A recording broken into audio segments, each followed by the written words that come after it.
RCM साथियों, unique education system के channel पर आपका बहुत बहुत स्वागत करता हूं। आज मुझे बहुत ही खुशी हो रही है, बहुत ही अच्छा लग रहा है आपसे बात करते हुए। पहले मैं मेरा परिचय बता दूं कि नाम प्रहलाद राय, भिलवाड़ा का ही रहने वाला हूं। एक साधारण परिवार में जन्म हुआ और अब इस बिजनेस की बदौलत मैं अपने सपनों की जिंदगी जी रहा हूं। यूएस ने बीड़ा उठाया कि इस कोविड काल में हमारे सभी डिस्ट्रीब्यूटर जो सीखना चाहते हैं, कुछ बड़ा करना चाहते हैं, उनको घर बैठे सीखने का मौका दिया, जो बिजनेस के लिए बहुत ही महत्वपूर्ण है। इन छोटी छोटी बातों को अमल में लाकर, इन्हें अपनाकर हर व्यक्ति बड़ी सफलता हासिल कर सकता है, क्योंकि सिद्धांत हर जगह पर, हर परिस्थिति में समान रूप से काम करते हैं। तो हम चर्चा करते हैं आज आरसीएम के 6 बेसिक, यानी कि 6 वो मूलभूत सिद्धांत जिन पर कि 19 जून को पहली बार डिस्ट्रीब्यूटर ट्रेनिंग वर्कशॉप का आयोजन किया था। पहला बेसिक है प्रोडक्ट का इस्तेमाल करें और लोगों को बताएं। इस विषय पर मुकेश जी कोठारी ने बहुत ही अच्छी तरीके से बताया कि किस तरीके से हमारे को लोगों को प्रोडक्ट यूज करवाना है, सिखाना है, और उन्होंने बताया कि किस तरीके से हम अपनी दुकान घर पर प्रोडक्ट रखकर अपने मिलने जुलने वालों को कैसे प्रोडक्ट को शेयर कर सकते हैं। 26 जून को दूसरे बेसिक सिद्धांत पर अपने सपनों व प्रोस्पेक्ट की लिस्ट बनाएं। इस पर श्री चंद्र अत्री जी ने बहुत ही सुंदर तरीके से बताया कि किस प्रकार हम हजारों लोगों की लिस्ट बना सकते हैं और कैसे अपनी टीम में भी लोगों की लिस्ट बनवा सकते हैं। तीसरे सिद्धांत के ऊपर कॉन्टेक्ट एंड इनवाइट पर सुजीत कुमार सिंह जी ने बहुत ही शानदार तरीके से बताया कि अगर हमें लोगों को कांटेक्ट करना है और उनको मीटिंग, सेमिनार या प्लान के लिए अगर इनवाइट करना है, तो हमें कैजुअल तरीके से नहीं, एक प्रोफेशनल तरीके से बात करनी होगी और हमारे को प्रोफेशनल बनना होगा। लोगों को छोटी छोटी बातें सिखाने की इस कड़ी में चौथे बेसिक बिजनेस प्लान और प्रोडक्ट को दिखाएं पर महावीर सारण जी ने खूबसूरत तरीके से बताया कि प्लान दिखाने से पहले आपको किस प्रकार तैयारी करनी है, वे आप किस प्रकार की मानसिकता के साथ लोगों को प्लान दिखाएं और बिल्कुल सिंपल, सोबर और छोटे से कम समय में कैसे दिखाएं। पांचवें बेसिक की अगर हम बात करें तो 48 घंटे में फॉलोअप करें। इस पर सुरेंद्र जी वत्स ने बहुत ही अच्छी तरीके से फॉलोअप के बारे में बताया, किस तरीके से हम फील, फेल्ट और फाउंड के द्वारा लोगों को कैसे ऑब्जेक्शन हैंडलिंग करने में और कैसे प्रोस्पेक्ट को ज्वाइनिंग के मूड पे लाने पे हम काम करें। आज हम बात करेंगे 6 बेसिक के अंतिम नियम पर। ज्वाइनिंग करवाएं और 6 बेसिक से शुरुआत करवाएं। अभी तक हमने जो भी प्रक्रिया की वो सभी हमारे छोटे छोटे माइलस्टोन थे। असल में तो बिजनेस उसकी ज्वाइनिंग करवाने के बाद ही शुरू होता है। सहमत है ना आप मेरी बात से? बहुत बार क्या होता है ना कि हम बहुत सारी चीजों पर फोकस करते हैं, लेकिन कुछ एक सिंपल चीजें जिनको फोकस किया जाए तो हमारा बिजनेस को टोटली बदल के रख देती है। लेकिन ऐसी छोटी छोटी चीजें हमसे छूट जाती है और उनमें से एक है नई डिस्ट्रीब्यूटर की शुरुआत। ये भी उन्हीं में से एक है। हम जानते हैं कि ज्वाइनिंग करवाना एक बड़ा काम है। कभी कभी ये कुछ दिन भी लग सकते हैं, तो कभी कभी हफ्ते भी लग सकते हैं एक ज्वाइनिंग में। लेकिन एक बहुत बड़ी ट्रेजेडी है, दुर्भाग्य है कि जो ज्वाइनिंग इतने दिनों में, इतने हफ्तों में, इतने महीनों की मेहनत के बाद आई है, 90% लोग उस ज्वाइनिंग आ गई तो उसकी केयर करना बंद कर देते हैं। हम समझते हैं कि ज्वाइनिंग करवाना एक मुश्किल काम है, एक जद्दोजहद का काम है। जब हो जाती है तो हमको लगता है कि काम बन गया फाइनली, किंतु याद रखिए ज्वाइनिंग होना बिजनेस का अंत नहीं है, बल्कि ज्वाइनिंग होना बिजनेस की शुरुआत है। आज हम बात करेंगे कि नए डिस्ट्रीब्यूटर का राइट शुरुआत कैसे कराई जाए। आगे हम बात करें, इससे पहले आपको अपनी सोच को बदलना होगा। जब तक आपकी ये सोच नहीं होगी, तब तक आज हम जो भी आगे बात करेंगे वो रिजल्ट देने वाली नहीं है।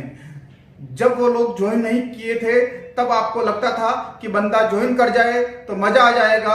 अब वो आ गया और ऐसे 50 लोग आपकी टीम में आ गए, फिर भी आपको मजा नहीं आ रहा, आपका बिजनेस नहीं बढ़ रहा। वजह बहुत ही सरल है कि हम लगातार बार बार कुछ गलत कर रहे हैं। तो आज हम क्या गलत कर रहे हैं उस पर हम चर्चा करेंगे।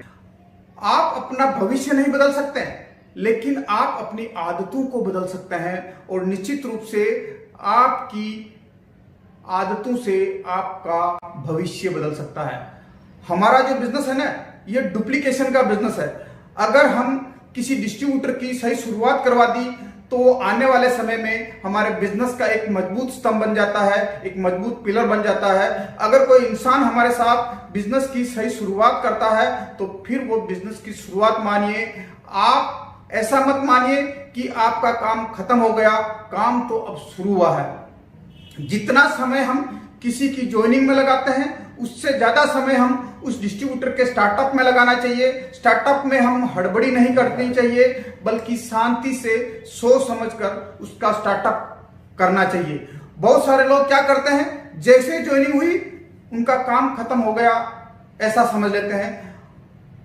अब हमने उस प्रोस्पेक्ट को डिस्ट्रीब्यूटर बना दिया, अब वह खुद पिकअप सेंटर पर जाकर सामान खरीद लेगा, वो अपनी लिस्ट खुद बना लेगा, वह अपने आप लोगों से बातचीत कर लेगा। अब हमारा काम खत्म हो गया। हमारे बिजनेस में हमारे लिए कभी ना खत्म होने वाली संभावना की जड़ी लगा सकता है सिर्फ एक नया डिस्ट्रीब्यूटर। अगर आप चाहते हैं कि आप किसी पेड़ के फलों का आनंद ले तो उस पेड़ के बीज को लगाना होगा, और जब उस बीज में से छोटे छोटे अंकुर की तरह फूटेगा और छोटा सा पौधा बनेगा, उसको पानी देना होगा, उसमें खाद डालनी होगी, आंधी तूफान से बचाना होगा, जानवरों से बचाना होगा, उसको एक सही वातावरण देना होगा जिसमें वो फले फूले और उसका ध्यान रखना होगा। जब तक वो बड़ा नहीं हो जाता, एक पेड़ की तरह मजबूत खड़ा नहीं हो जाता, हमारे इस बिजनेस में भी ना एक एक डिस्ट्रीब्यूटर को आप एक पेड़ की तरह खड़ा कर दें। हमारे इस बिजनेस में पैसे का इन्वेस्टमेंट नहीं है, लेकिन जो इन्वेस्टमेंट हम करते हैं टाइम, एनर्जी, जज्बा, कमिटमेंट, डिसिप्लिन, जो कि आप एक कमाल की ठोस टीम बनाने के लिए लगाते हैं। हर रोज एक एक व्यक्ति एक एक समय में आपको मिलता है और उस एक एक व्यक्ति को एक एक टाइम पे आप खड़ा करते हैं। अगर आप इन्वेस्ट करेंगे तभी तो आपको रिटर्न मिलेगा। पैसा नहीं लगा रहे हैं, मगर ये जो कुछ भी लगा रहे हैं वो करोड़ों का है। हमको अपने लोगों को ट्रेन करने की जरूरत है, उनका विकास करने की जरूरत है, उनके साथ रिश्ता बनाने की जरूरत है। तब आप उम्मीद करेंगे कि ये काम सही कर रहे हैं या गलत कर रहे हैं, ये हो रहा है या नहीं हो रहा है। बिना कुछ किए अगर आप उम्मीद करने लग जाते हैं कि किसी ने आपके साथ ज्वाइनिंग कर ली और कल से वो काम शुरू कर देगा, दोस्त आपने भी शुरू नहीं किया था, मैंने भी शुरू नहीं किया था, मेरे अपलाइन ने मेरा हाथ पकड़ा था और जब तक मैं अपने पांवों पे खड़ा नहीं हो गया था मेरा साथ दिया था। जब आप किसी का भला करते हैं तो आपका भला कुदरती रूप से अपने आप ही हो जाता है। यही कुदरत का नियम है। सही स्टार्टअप क्या है? जिस तरह हमने 6 बेसिक किए वो भी उनसे करवाने हैं। जिस तरह हम काम कर रहे हैं उसके बारे में उसको विस्तृत बताना है। अगर वो 6 बेसिक करने लग गया तो उसका सही स्टार्टअप हो गया। अगर वो 6 बेसिक नहीं कर रहा है, वो जानता नहीं है 6 बेसिक के बारे में, तो फिर उसका राइट स्टार्टअप नहीं हुआ है। ऐसी स्थिति में हमें क्या करना है? जो 6 बेसिक हम कर रहे हैं उसको करते हुए दिखाना है, सिर्फ बताना नहीं है कि आप ऐसा कर लो वैसा कर लो। अगर हम उसके सामने केवल भाषणबाजी करेंगे तो वो भी आगे जाकर केवल भाषणबाजी करेगा। तो हम जो 6 बेसिक पर काम कर रहे हैं वो उसको प्रैक्टिकली करके दिखाना है। एक व्यक्ति की सही स्टार्टअप करने के लिए हम इन 8 पॉइंट पे बात करेंगे, एक एक पॉइंट पर बात करेंगे। तो हम पहले पॉइंट पे आते हैं कि ज्वाइनिंग करवाते समय हमें क्या क्या बातें ध्यान रखनी चाहिए। जब इनिशियल लेवल पर हम उसका ज्वाइन करवा रहे हैं तब हमें क्या क्या बातें ध्यान में रखनी चाहिए। सबसे पहले जब वो ज्वाइनिंग करने के लिए तैयार हो जाता है तो उसके सारे डॉक्यूमेंट इकट्ठे करिए, उसका आईडी प्रूफ, उसका एड्रेस प्रूफ, उसका बैंक अकाउंट, उसका पैन कार्ड और उसका एक पासपोर्ट साइज का फोटो। देन हमें उसके मोबाइल पर आरसीएम मोबाइल एप्लीकेशन डाउनलोड करवानी है।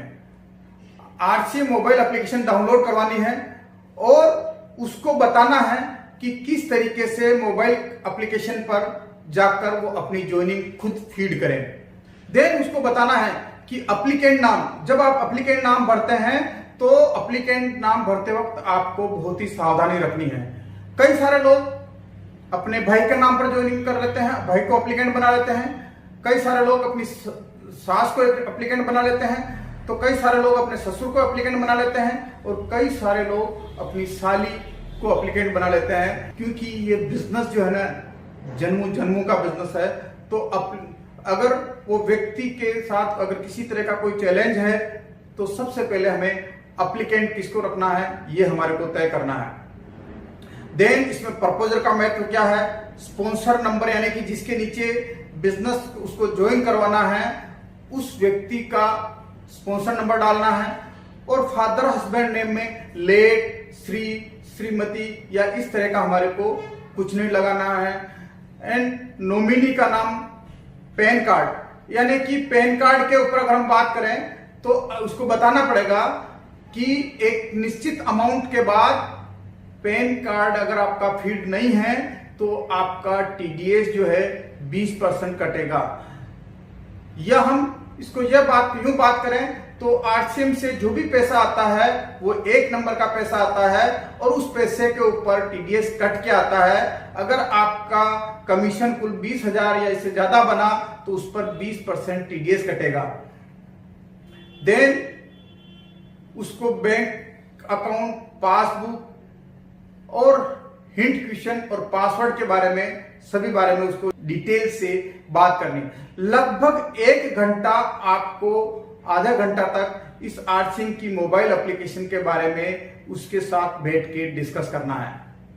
देन हमें करना क्या है कि जब हमने उसकी ज्वाइनिंग फीड करवा ली, देन उसके 2 से 3 दिन के बाद हमें एक उससे अपॉइंटमेंट लेना है और वेलकम मीटिंग रखनी है।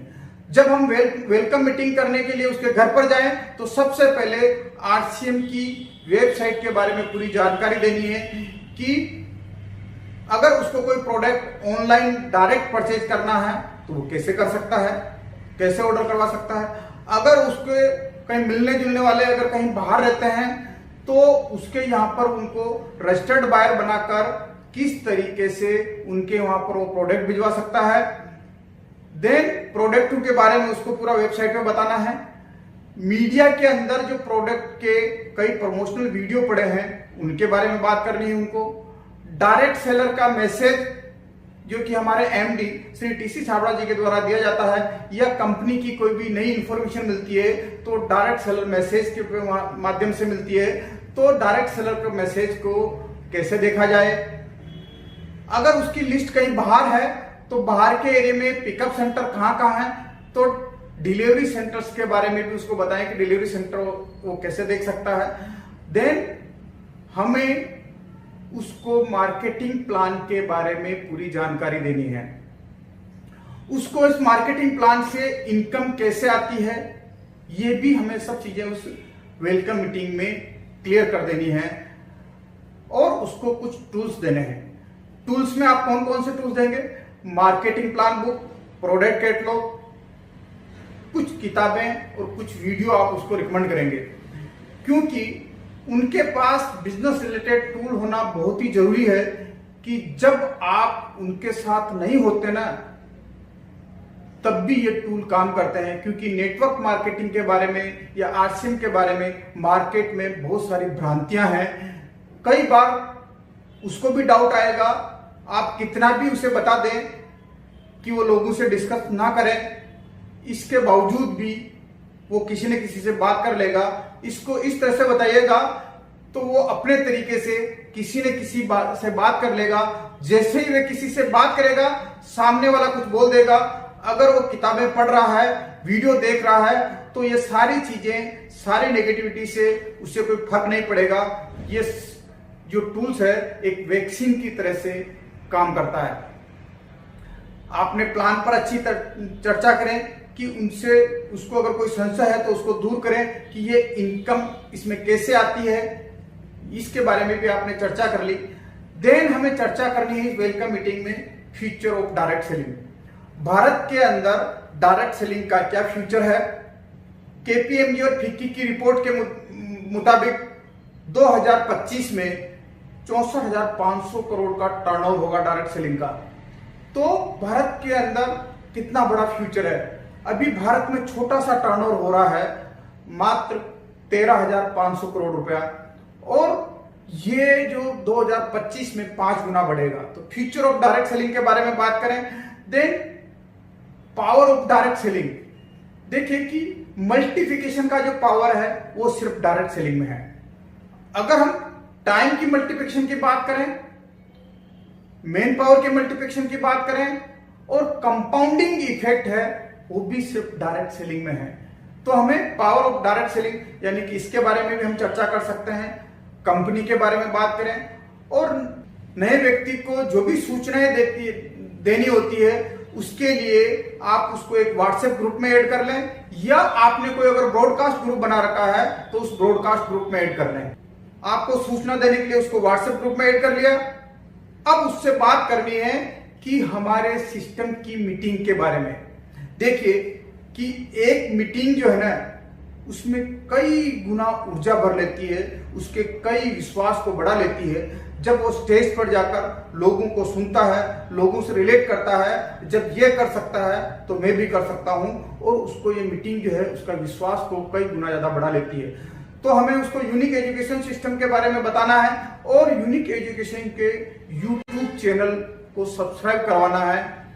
हमारे साथ कौन कौन से वेंडर्स हैं और उन वेंडर्स के कौन कौन से यूट्यूब चैनल है, जैसे कि न्यूट्रीचार्ज के यूट्यूब चैनल के बारे में, गुड डॉट के यूट्यूब चैनल के बारे में, हरी संजीवनी के यूट्यूब चैनल के बारे में, हेल्थ गार्ड के यूट्यूब चैनल के बारे में, और की सोल के यूट्यूब के चैनल के बारे में, ये भी हमें उसके बारे में पूरा उसको नॉलेज देना है। देन हमारे पास तीसरा स्टेप जो आता है कि use the product and share the product and display the product. जब भी हम उससे मिले तो हम 100% आरसीएम के प्रोडक्ट यूज कर रहे हों। उसको दिखना चाहिए कि पैंट आरसीएम की, शर्ट आरसीएम का, टाई आरसीएम की, जूते आरसीएम के, मोजे आरसीएम के, रुमाल भी आरसीएम का, सब के सब आरसीएम के हैं। हमारी बातचीत चाहे किसी भी सब्जेक्ट पर हो रही हो, हमें तुरंत आरसीएम पर लेके आनी है। सामने वाला ना सोचने पर मजबूर हो जाए कि इस बंदे से चाहे किसी भी सब्जेक्ट पे बात कर लो, चाहे पॉलिटिक्स पे बात कर लो, चाहे कबड्डी पे बात कर लो, चाहे एग्रीकल्चर पे बात कर लो, लेकिन ये घुमा फिरा कर आरसीएम या आरसीएम के प्रोडक्ट पर ही लेकर आ जाता है। हमें पूरी तरीके से कॉन्शियसनेस के साथ ध्यान रखना है उससे बातचीत करते समय। जब भी आप किसी नए व्यक्ति से बात करें तो धर्म, राजनीति और सेक्स पर कभी भी बात नहीं करें। पहले बेसिक में ही डिस्प्ले द प्रोडक्ट की बात आ जाती है तो उसको किसी न किसी बहाने, आपकी टीम में किसी ने अपनी दुकान का ओपनिंग किया है, या फिर आप अपने घर पर लेकर आ जाएं, घर पर बुला लें उसको। आपने जो अपनी दुकान घर पे बनाई हुई है उसको दिखानी है। तो ये पहला बेसिक केवल हमें बताना नहीं है, पेपर पर लिखकर देना नहीं है, कार्ड देकर बताना नहीं है, बल्कि जो आप प्रैक्टिकली कर रहे हैं उसको करते हुए दिखाना है। जैक मा बोलते हैं कि हमारे पास कभी भी पैसों की कमी नहीं होती, हमारे पास कमी होती है सपने देखने वाले लोगों की, जो अपने सपनों के लिए मर सके। अब हम बात करते हैं चौथे स्टेप की, make a list of dream and prospect. ऐसे ही जब हम सपनों और प्रोस्पेक्ट की लिस्ट बनाने की बात करेंगे तो आपके पास भी लोगों की लिस्ट बनी हुई होनी चाहिए। ऐसे ही उसको अपनी ड्रीम बुक दिखाकर उसके सपनों के बारे में बात करनी चाहिए। उसको क्या क्या ड्रीम है, वो गाड़ी लेना चाहता है, बाइक लेना चाहता है, लैपटॉप लेना चाहता है, अच्छा सा मकान बनाना चाहता है, बच्चों की अच्छी एजुकेशन चाहता है, या फिर परिवार के साथ कहीं बाहर कहीं घूमने जाना चाहता है, उसके क्या क्या ड्रीम है उसके साथ बैठकर उसकी लिस्ट बनवानी है। उसके सपनों को लिखना बहुत ही महत्वपूर्ण काम है। इस बिजनेस से उसके लक्ष्य को हासिल करने के लिए उससे ये 2 सवाल जरूर पूछने चाहिए और उसका उत्तर भी जानना चाहिए कि आने वाले अगले 3 महीने में, 6 महीने में, 1 साल में, 3 साल में, 5 साल में इस बिजनेस से वो कितनी इनकम की उम्मीद रखता है।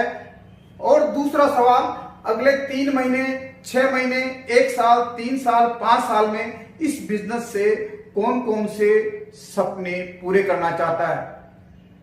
उसको डायमंड क्लब के बारे में बताएं, वाइटल पिन लेवल के बारे में बताएं, ताकि उसका अगला लक्ष्य क्या है हमें भी पता चल जाए और उसका भी अगला लक्ष्य बन जाए। उसको दिखाएं और बताएं कि ये मेरी ड्रीम लिस्ट है, जो मैं इस बिजनेस से कुछ तो मेरे पूरे हो गए और बाकी के मैं बहुत जल्दी ही इसको पूरा करने वाला हूं। आप सीरियस हैं तो अब हम बैठकर आपकी लिस्ट बनाते हैं और साथ बैठकर उसके प्रोस्पेक्ट की लिस्ट बनवानी है। तो सबसे पहले हमारे को लोकल की लिस्ट बनवानी है, फिर 30 से 50 किलोमीटर के एरिया की लिस्ट बनवानी है, उसके बाद 50 से 300 किलोमीटर के एरिया की लिस्ट बनवानी है, और अंतिम लिस्ट पूरे भारत में जहां कहीं भी उसके जान पहचान के लोग हो, उसके रिश्तेदार हो, उसके दोस्त हो, तो उसकी लिस्ट बनवानी है। इस प्रकार हम केवल बोल कर नहीं, अपितु हमने प्रैक्टिकल अपनी ड्रीम बुक और प्रोस्पेक्ट की लिस्ट दिखाकर हमने कैसे बना रखी है वो सारी चीजें बताकर प्रैक्टिकल करके दिखा दिया ना, नहीं कि बोलकर। यानी कि हम जो भी काम कर रहे हैं उसको हमें प्रैक्टिकल करके दिखाना है। देन अब हमने प्रोडक्ट यूज करने के बारे में बता दिया, मेक ए लिस्ट उसके बारे में बता दिया। देन अब हमारे पास आता है कि जो हमने लिस्ट बनाई उस लिस्ट में से वो लोगों को कांटेक्ट कैसे करें, लोगों को इनवाइट कैसे करें। तो हमारा 5वां स्टेप है कांटेक्ट एंड इनवाइट। तो इसके बारे में जब भी हम बात करें तो नया नया व्यक्ति में क्या है, काफी जोश होता है और वो लोगों से बात करने लग जाता है। उसको पता नहीं होता कि लोगों को कैसे इनवाइट करना है, कैसे बात करनी है। जब लोग उसको मना कर देते हैं, रेस्पॉन्स नहीं देते हैं, तो वो नेगेटिव हो जाता है। इसके लिए हमें उसके बिहाफ पर उसके कम से कम 5 लोगों से हमें बात करनी चाहिए। या जब भी हम उसके लोगों से बात करें तो स्पीकर ऑन करके बात करें, ताकि वो समझ जाए कि सामने वाला किस तरह से बात कर रहा है और आप उसका किस तरीके से रेस्पॉन्ड कर रहे हैं। जब हम उसके 5 लोगों से बात करके उसको दिखा दिया, तब आप उसको बोलिए कि आप मेरे सामने कम से कम 2 से 3 लोगों से बात करो, 2 से 3 लोगों से बात करिए। और जब वो बात करता है तो आपको उसको ऑब्जर्व करना है कि वो बात कैसे करता है। अगर कोई गलती करता है तो आप उसको बीच में मत टोकिए। जब उसकी बात खत्म हो जाए तो सबसे पहले उसको एप्रिशिएट कीजिए और फिर उसको बताइए कि थोड़ा सा ये सुधार कर लेना तो बहुत अच्छा होगा। अब हमने उसको फॉलो में कांटेक्ट एंड इनवाइट के बारे में प्रैक्टिकली करके दिखा दिया। और इस कांटेक्ट इनवाइट पर हमको बहुत ही काम करने की जरूरत है, क्योंकि अधिकांश लोगों के विकेट यहीं पर उड़ते हैं। जो लोग जब वो लोगों से बात करता है, लोग उसका मजाक उड़ाते हैं या कहते हैं कि तू तो फंस गया, क्या तेरे को यही काम मिला क्या करने को, क्या ये काम तेरे स्टैंडर्ड का है। इस तरह हमने कांटेक्ट एंड इनवाइट को केवल ऐसे लिखकर, बोलकर, भाषण देकर नहीं बताया, बल्कि हमने उसके सामने उसको लोगों को कांटेक्ट किया, उसके लोगों को इनवाइट किया और उसको प्रैक्टिकली करके दिखा दिया कि लोगों से कांटेक्ट कैसे करना है। तो 6वां स्टेप आता हमारा प्लान और प्रोडक्ट दिखाना। 6वां स्टेप आता हमारा का प्लान और प्रोडक्ट दिखाना। तो हमारी टीम में ऐसा कल्चर होना चाहिए कि हर नए ज्वाइन होने वाले व्यक्ति की लिस्ट पर कम से कम 5 लोगों को प्लान, उसका प्रपोजल दिखाए, जो कि उसको इस बिजनेस में लेकर आया है। अगर प्रपोजल भी नया है तो उसका एक्टिव अपलाइन उसके साथ में उसके 5 लोगों को प्लान दिखाए। जब हम उसके लोगों को प्लान दिखा रहे हैं तो वो ध्यान से देख रहा है, सुन रहा है। आगे क्या करना है, अब वो कम से कम 2 से 3 लोगों को प्लान दिखाए और आप ध्यान से देखें, ऑब्जर्व करें उसको कि वो कैसे लोगों से बात कर रहा है, कैसे लोगों को प्लान दिखा रहा है। वो कहीं कुछ गलती करता है तो हमें बीच में नहीं टोकना है। प्लान दिखाने के बाद उसको एप्रिशिएट करना है और अकेले में बोले कि यहां कुछ सुधार हो जाए या तुम यहां कुछ सुधार कर लो तो बहुत मजा आ जाएगा। इस तरह हमने प्लान और प्रोडक्ट को प्रैक्टिकली हमने करके दिखा दिया, न कि हमने बोलकर लिखकर। यानी कि हम जो भी काम कर रहे हैं उसको प्रैक्टिकली हमें करके दिखाना है। अब हमने प्लान दिखा दिया, अब उसके लोगों को फॉलो करने की बात आती है, फॉलो विद इन 48 आवर्स। तो यहां हमारा आता है 7वां स्टेप, यानी कि जब हमने नए व्यक्ति के साथ बैठकर अपनी दुकान, प्रोडक्ट के बारे में उससे मिलकर उसके ड्रीम व प्रोस्पेक्ट की लिस्ट बनवा ली, उसको लोगों से कैसे बात करना है, प्लान भी दिखा दिया। अब आता है फॉलो। जिस तरह हमने हर बेसिक को प्रैक्टिकल करके दिखाया है, उसी तरीके से फॉलो को भी हमें प्रैक्टिकल करके दिखाना है, ना कि लिखकर, ना कि बोलकर। फॉलोअप में हम क्या करेंगे, 5 व्यक्तियों का फॉलोअप हम करेंगे, उसके जो भी ऑब्जेक्शन आएंगे उसको हम हैंडल करेंगे और उन लोगों को क्लोजिंग और सेल्स क्लोजिंग की मोड पर लेके आएंगे। जब हम लोगों का फॉलोअप कर रहे थे, उनके सवालों का जवाब दे रहे थे, उनको ज्वाइनिंग के मोड पर लेकर आ रहे थे, तब वह हमारे साथ इन सभी बातों को, इन पूरी घटनाओं को बारीकी से वो देख रहा था और सुन रहा था। हम कैसे इस पूरे प्रोसेस को कर रहे थे। फिर हमें क्या करना है, अब वो 2-3 लोगों का फॉलो वो खुद करे, जो भी लोगों की क्वेरी आती है उनका जवाब वो दे और आप उसके साथ रहकर इस प्रक्रिया को पूरा ध्यान से देखें। इस बिजनेस में टिका कर रखने वाली जो सबसे महत्वपूर्ण कड़ी है वो है फॉलो, क्योंकि फॉलो के बाद ही सेल क्लोज होती है और सेल क्लोज होने के बाद ही पैसा आता है और बिजनेस यहीं से बढ़ता है। अगर उसके साथ 2 लोग भी स्पॉन्सर हो गए तो वो बिजनेस टिक जाएगा। इस प्रक्रिया में उसको मास्टर बनाना है, उसको समझाना है कि फॉलोअप में रिजेक्शन नाम की कोई चीज नहीं होती। फॉलोअप हमारा तब तक चलता है जब तक सामने वाले की ज्वाइनिंग ना आ जाए।